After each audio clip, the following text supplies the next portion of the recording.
네, 사흘 전이었습니다. 지난 6일에 더불어민주당이 국회 문화체육관광위원회 법안 소위에 언론중재법 개정안들을 상정을 했습니다.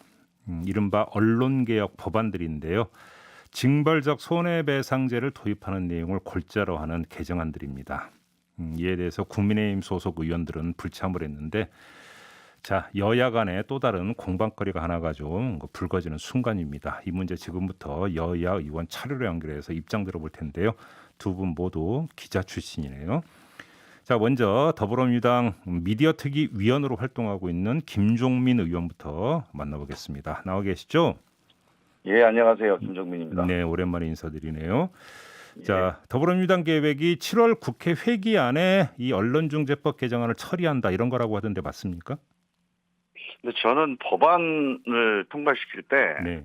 아주 중대한 사유가 있지 않으면 음. 날짜를 정해놓고 언제까지 통과시킨다. 이거는 저는 찬성하지 않습니다. 그래요? 기본적으로 이견이 조율되고 합의되는 과정들을 최대한 충분히 거치고 특히 소수 의견을 충분히 대화하고 조정하는 과정이 전 중요하다고 보거든요. 잠깐만요. 그럼 그래서 그 점에서는 의원님의 그 말씀은 민주당이 일방적으로 처리하는 일은 없을 거고 합의 처리를 그러니까 전제로 하는 거다. 이 말씀으로 이해를 해도 되는 거죠, 그러면? 아니요. 그러니까 최종적으로 합의 처리가 될지 안 될지는 모르겠어요. 그건 이제 소수 의견을 가진 분들이 예. 성실하게 논의에 응해서 예. 내용 토론을 하게 되면 토론을 해야 되는 거고 네. 아예 이 논의를 봉쇄하기 위한 정치적인 반대를 하게 되면 또 이제 계속 기다릴 수는 없는 거니까 네. 그거는 이제 단정할 수는 없으나 예. 쟁점에 대해서 특히 이거는 이제 언론 단체에서도 문제 제기를 하고 있는 내용들이 있잖아요. 그렇죠. 예. 그래서 그런 부분들에 대한 조율과 대화, 조정 이런 과정들이 좀 최대한 이루어지는 게 필요하겠다. 그건 이제 상임위 차원에서 저는 이제 잘 판단할 거라고 봅니다. 알겠습니다. 아무튼 그러니까 야당이 논의에 참여를 한다면 굳이 시한을 못 박아서 그 진행되고 있는 논의를 중간에 끊고 일방 처리하지는 않을 거다. 이렇게 이해를 하면 되는 거죠, 의원님? 예, 쟁점이 있으면 논의를 해야 된다고 봅니다. 알겠습니다. 그럼 쟁점은 좀 몇 가지가 있던데 하나하나 좀 일단 여쭤보도록 하겠습니다. 가장 핵심은 역시 징벌적 손해배상인데요. 예. 최대 3배에서 5배, 피해액의 3배에서 그러니까 5배를 그 물리도록 한다. 요 내용인데 불가피하다고 보시는 겁니까, 의원님? 이게 이제 이 징벌배상의 액수, 네. 배액에 대한 논의 이전에 네. 왜 이런 식의 새로운 변화가 필요한지에 대한 거를 한번 좀 그 심각성에 대한 얘기를 한마디만 잠깐 드릴게요. 예. 지금 우리 인터넷 환경이라고 하는 것에 이제 되게 중요한 이제 변수가 됐습니다. 네. 그 이전에 우리가 이제 언론사들이 매일 신문사들이 이제 뉴스를 만들어서 신문을 배달하던 시스템을 기억하잖아요. 예.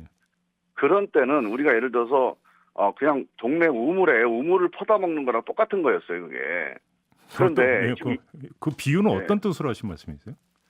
그러니까 제가 이제 얘기를 해볼게요. 네. 근데 인터넷 환경이라는 건 어떤 변화가 있냐면 전국을 하나의 상수도관으로 연결해서 물을 이렇게 공급받는 시스템이거든요. 그런 차이가 있다. 그렇게 돼서 예. 사실은 어떤 한 우물에 예를 들어 흙탕물이 좀 있다.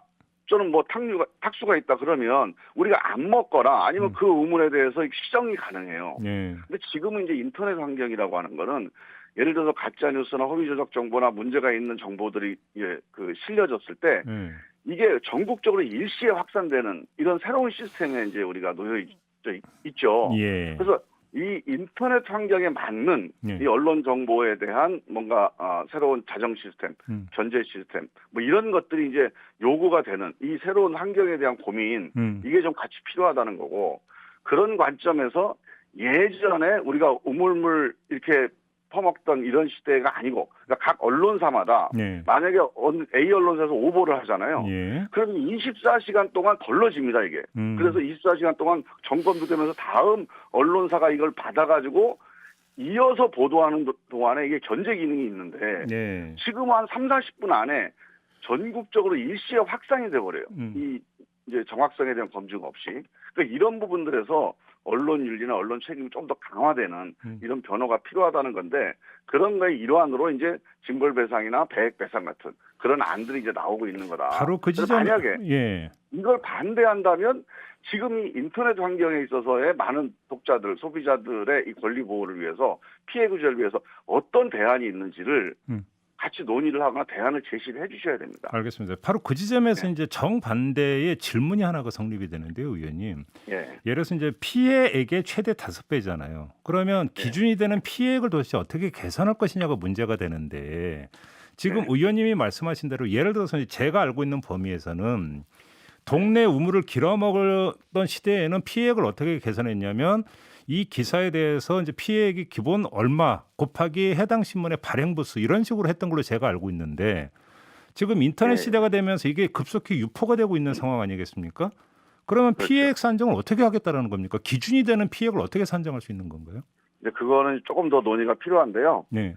되게 이제 인터넷 환경이라는 걸 전제를 해야 되고요. 예. 그래서 지금 이제 이건 어차피 피해액이라고 하는 거는 이제 뭐 이게 시행령으로 조금 더 구체적인 기준이 나올 거고 그 다음에 궁극적으로 이제 법원 판단이 있을 거 아닙니까? 네. 근데 그 과정에서 이 인터넷 환경으로 인해서 이 정보가 유통돼서 생기는 어떤 피해 양상 이런 것들이 이제 감안돼서 이제 판단이 돼야 되겠죠. 알겠습니다. 그리고 이제 이런 부분들은 제가 보기에는 그러니까 지금 이게 이제 그 피해액의 배액으로 가느냐 아니면은 이제 지난번 그 말씀하신 것처럼 이제 발행 부수로 가느냐. 근데 지금 발행 부수는 별 의미가 없잖아요. 그러니까요. 그러면 이제 이게 매출액으로 갈 거냐. 이런 논란들이 아직 다 정리가 안 된 상태라고 좀 봅니다.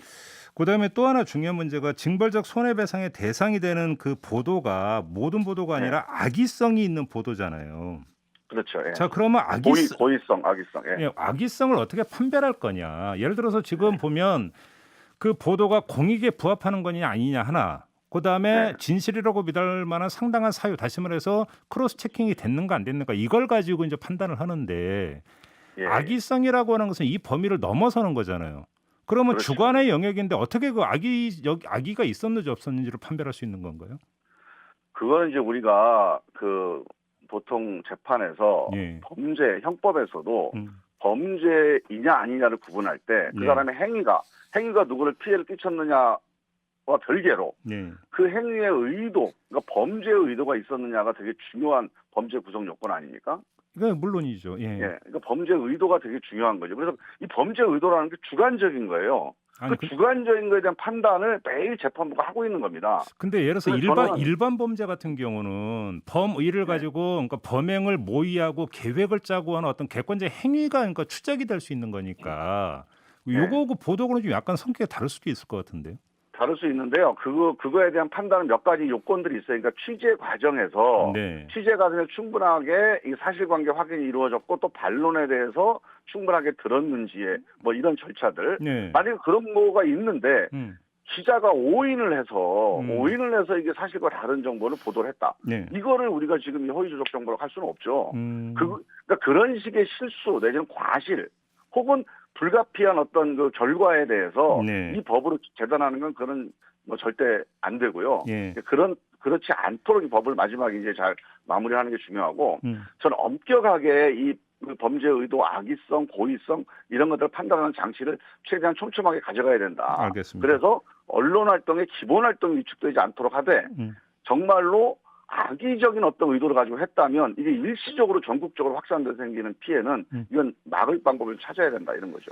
또 하나 문제가 지금 징벌적 손해배상 대상이 되는 매체에 언론과 포털은 그 대상으로 놓으면서도 유튜브와 SNS 1인 미디어는 지금 뺐던데요. 지금 의원님이 말씀하시는 악의성 내지 고의성만 갖고 따지면 유튜브를 지금 뺄 수가 없는 거 아닙니까? 근데 이제 이거는 우리가 이제 법의 영역이 좀 다른데요. 지금 이제 이 언론법은 포탈은 이제 언론 서비스로 돼 있습니다, 지금. 포탈이나 언론사는 언론 서비스로 돼 있어 언론중재법의 기율 범위에 속하는데 이제 1인 미디어라든가 유튜버라든가 이런 게 언론인 경우도 있고 아닌 경우도 있고 이렇게 돼 있어서 이 문제는 또 이제 망법에 통신망법으로 기율을 해야 되는 문제가 있어요.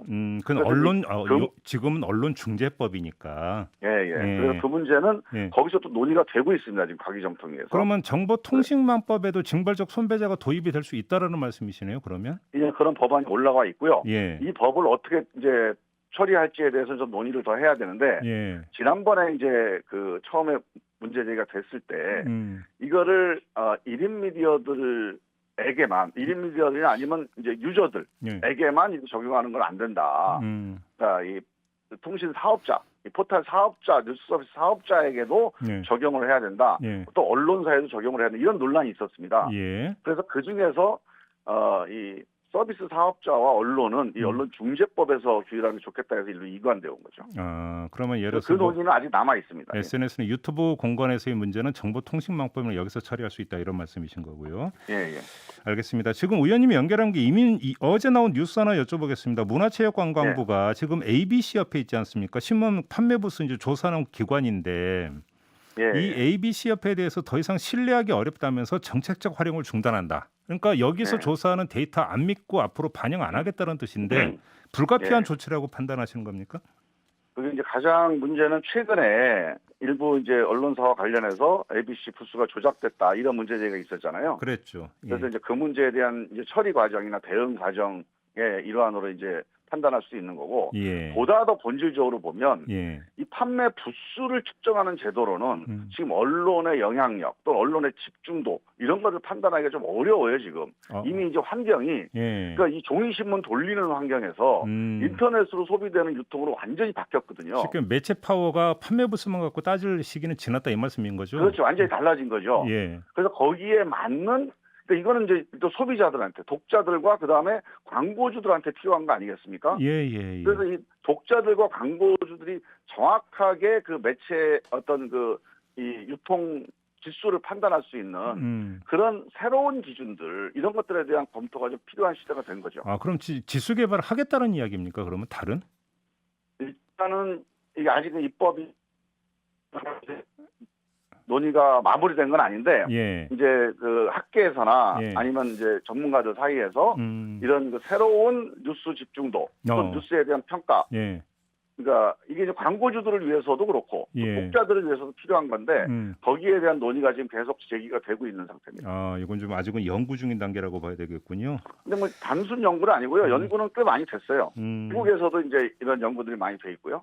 그래서 이걸 이제 어떻게 우리가 제도화할 거냐 하는 논의를 이제 문체부에서 고민을 하기 시작한 거죠. 알겠습니다. 이건 좀 결과를 봐야 되겠네요. 알겠습니다. 자, 오늘 말씀 여기까지 드릴게요. 고맙습니다, 의원님.